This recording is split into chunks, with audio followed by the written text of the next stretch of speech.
नमस्कार, खबरों का पंचनामा देख रहे हैं आप। मैं हूं आपके साथ पूजा। हम लेकर आए हैं देश और दुनिया की 5 बड़ी खबरें, जिस पे चर्चा के लिए मेरे साथ स्टूडियो में मौजूद हैं कैपिटल टीवी के editor in chief doctor Manish Kumar. Doctor साहब, बहुत बहुत स्वागत है आपका। धन्यवाद। सबसे पहले नजर हेडलाइंस पर। 2 दिवसीय जापान दौरे पर पीएम मोदी, टोक्यो में हुआ भव्य स्वागत। मोदी के लगे नारे, अरबों डॉलर की AI semiconductor bullet train deal होगी सील। साथ ही पीएम बोले, दुनिया की नजरें ही नहीं, भरोसा भी भारत पर। बीजेपी आरएसएस के बीच रिश्ते, इस्लाम, जनसंख्या नीति से लेकर कई महत्वपूर्ण मुद्दों पर संघ प्रमुख मोहन भागवत ने दी प्रतिक्रिया। 75 साल में पीएम मोदी के रिटायरमेंट पर भी कह दी बड़ी बात। पीएम मोदी को गाली देने के मामले में बड़ा एक्शन, दरभंगा से दबोचा गया गालीबाज रिजवी। गाली कांड पर पटना में भारी बवाल, आपस में भिड़े बीजेपी कांग्रेस कार्यकर्ता, जमकर चले लाठी डंडे, ईंट पत्थर।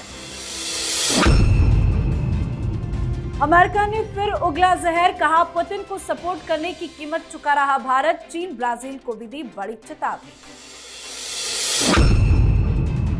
संभल हिंसा की जांच रिपोर्ट पर मचा जमकर बवाल, लखनऊ में विश्व हिंदू रक्षा परिषद ने निकाला विरोध मार्च। शफीकुर रहमान बर्ग का फूका गया पुतला, मोदी योगी के लगे नारे। खबरों की शुरुआत में सबसे पहले बात पीएम मोदी के विदेश दौरे। प्रधानमंत्री नरेंद्र मोदी जापान और चीन के दौरे पर हैं। आज सुबह पीएम टोक्यो पहुंचे, जहां उनका भव्य स्वागत किया गया।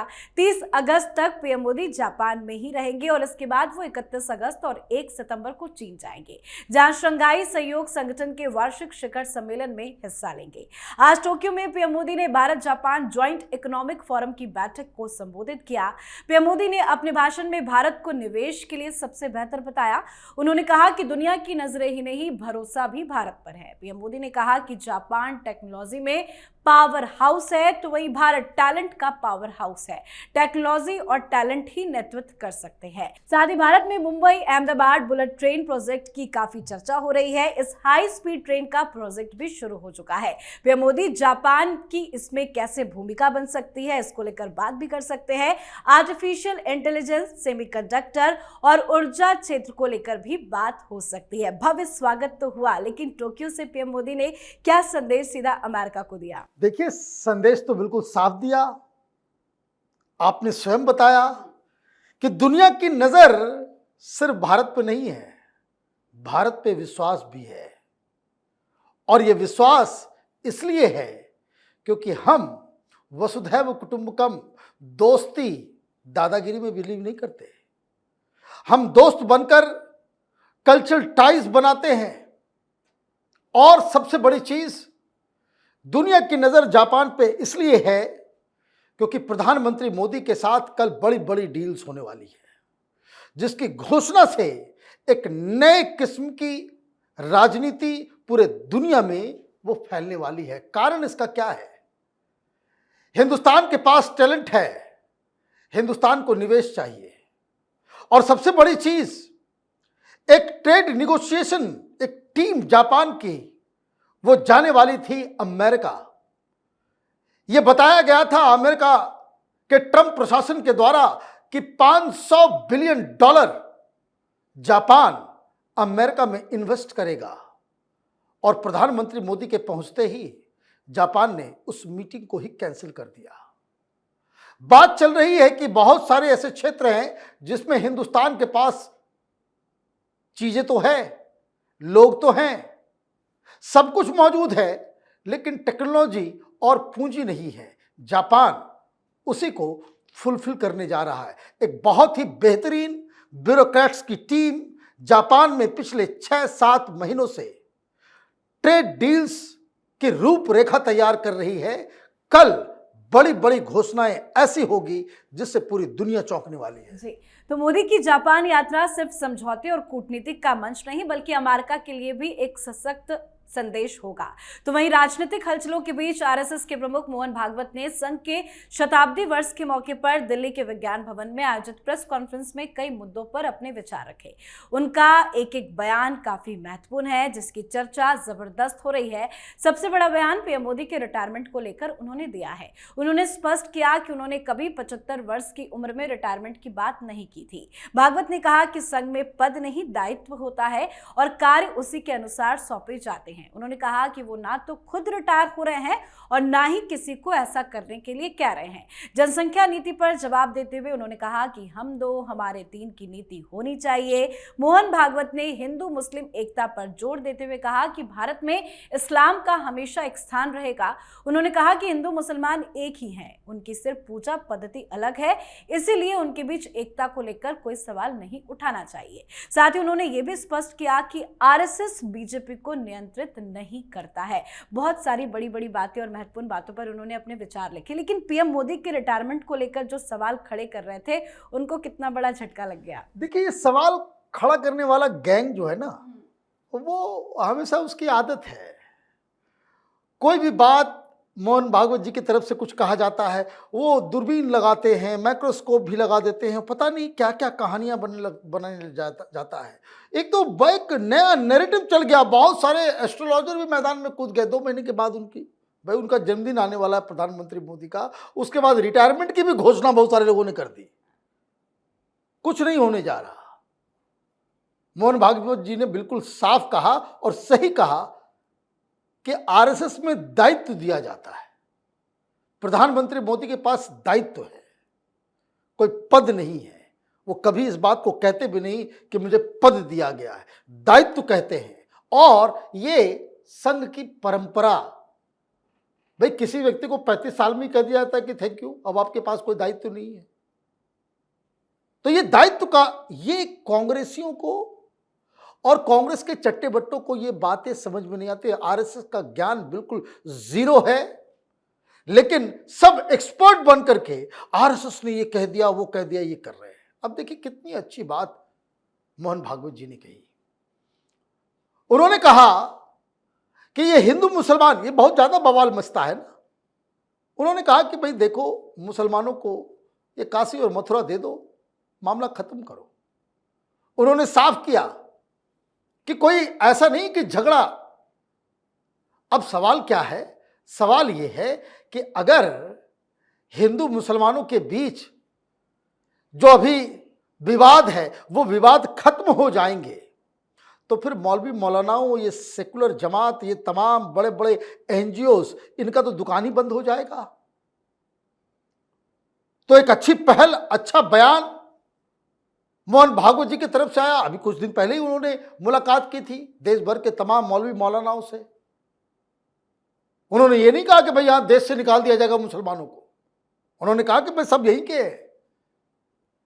तो उनके बयानों का स्वागत होना चाहिए, लेकिन कोई इसके ऊपर चर्चा नहीं करेगा।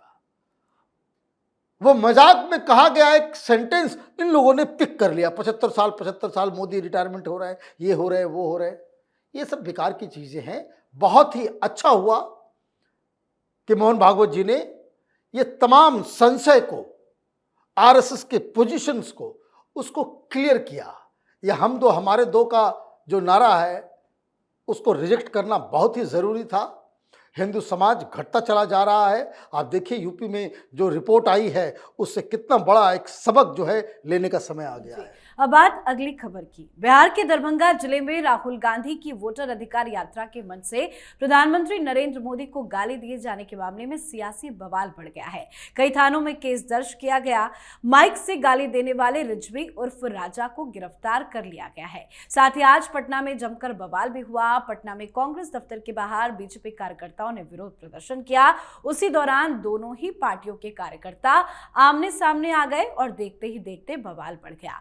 कांग्रेस बीजेपी कार्यकर्ताओं के बीच में लाठी डंडे भी चले, दोनों तरफ से जमकर ईंट पत्थर बरसाए गए, कई कार्यकर्ता चोटिल भी हो गए हैं। बवाल और विरोध के बीच अमित शाह ने भी नाराजगी जाहिर की है। अब शब्दों की घोर निंदा करते हुए अमित शाह ने कहा कि जितनी ज्यादा गालियां मोदी जी को दोगे, कमल उतना ही खिलेगा। आज जिस तरह से बीजेपी और कांग्रेस के कार्यकर्ता आपस में भिड़ गए, क्या ये मामला आने वाले दिनों में और बड़ा होगा? देखिए, ये बड़ा होगा ही। आप प्रधानमंत्री मोदी के बारे में आप हर जगह कार्यकर्ताओं को भड़का रहे हैं, मोदी चोर है, मोदी चोर है।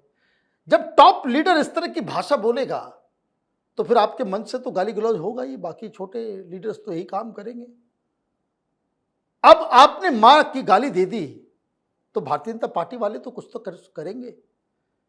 उसका क्या नतीजा हुआ? नतीजा यह हुआ कि इन लोगों ने प्रोटेस्ट रखा। और मैं आपको साफ साफ बता दूं, कांग्रेस पार्टी का वो जो सदाकत आश्रम में जो दफ्तर है, वहां कोई नहीं होता 10 बजे। बाकायदा कांग्रेसियों को बुलाया गया कि भाई अगर यहां पे प्रोटेस्ट होगा तो हम जवाब देंगे। पत्थर पहले से तैयार रखे गए थे। जैसे ही वो भीड़ आई प्रोटेस्ट करने के लिए तो पहला पत्थर और मारपीट की शुरुआत ये कांग्रेस के तरफ से किया गया और फिर जवाबी कार्रवाई हुई। लेकिन ये सारी चीजें तो होती रहेगी, अब आगे मामला बढ़ेगा और भी गिरफ्तारियां होंगी, केस होगा, बहुत सारी चीजें होगी। लेकिन पॉलिटिकली जरा देखिए कि आपने पूरी यात्रा को कहां लाकर के खड़ा कर दिया। आपकी वोटर अधिकार यात्रा तो चली गई पीछे। अब लोगों के बीच यही बातचीत हो रही है कि कांग्रेसियों ने और खास करके मोहम्मद रिजवी ने जो मां की गाली दी है वो नाकाबिले बर्दाश्त है। आपका सारा एजेंडा अब वो खत्म हो गया। आपने भारतीय जनता पार्टी के हाथ में एक ऐसा औजार दे दिया। ये काम हर बार कांग्रेस पार्टी कर देती है। कभी मणिशंकर अय्यर चाय बेचने वाला का कुछ कह देते हैं, कभी कुछ कह देते हैं, कभी कोई कुछ कह देता है, कभी मौत का सौदागर, कभी लाशों के ऊपर कितनी राजनीति करोगे। तरह तरह की बातें आप पर्सनल अटैक करते हो और चुनाव में आपकी फजीयत होती है। कांग्रेस पार्टी सीखती नहीं है।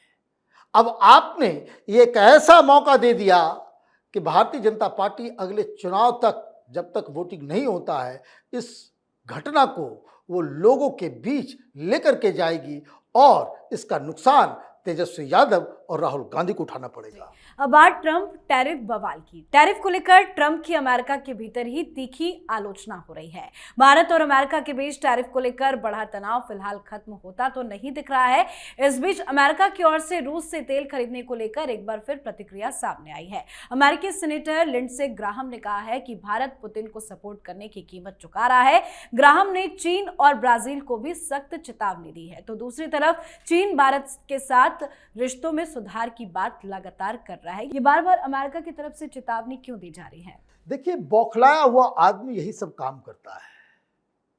जिस आदमी के पास रियल सेंस में शक्ति होती है, जिसके पास अपना एक प्रॉपर स्कीम ऑफ थिंग्स होता है, एक तरीके से काम, भाई आप खुद कंफ्यूज्ड हो। आप हर दिन हर घंटे अपने बयान से अपने आप को बदलते हो। अगर आपकी ये भावना थी, ये नीति थी और बहुत एक प्रिंसिपल्ड स्टैंड अगर आपने लिया था कि रूस से जो कोई भी तेल खरीदेगा उसके ऊपर हम टैरिफ लगाएंगे, भारत कुछ नहीं कहता। अगर आप सबके ऊपर ये काम करते, चाइना के सामने आप घुटने टेक दे रहे हो। फिर अब जब मालूम चल रहा है कि सारे लोग इकट्ठा हो रहे हैं, एससीओ की बैठक हो रही है, तो आप ब्राजील को भी धमकी दे रहे हो, चीन को भी अब धमकी देना आपने शुरू कर दिया। भाई जिसके लिए आप भारत को के ऊपर टैरिफ लगा रहे हो, रूस के ऊपर ही के जरिए ही ना, कि पुतिन ने अटैक कर दिया यूक्रेन के ऊपर, और पुतिन से तो आप गिड़गिड़ाते हो कि भाई आ जाओ बातचीत कर लो। तो ये स्टैंड, ये पूरा का पूरा जो है वो अमेरिका थू थू कर रहा है डोनाल्ड ट्रंप के ऊपर। रही बात हिंदुस्तान की, तमाम एक्सपर्ट यही कह रहे हैं कि भाई डोनाल्ड ट्रंप ने हिंदुस्तान के ऊपर 50% या उसको दुश्मन बना करके बहुत बड़ा नुकसान किया है अमेरिका का।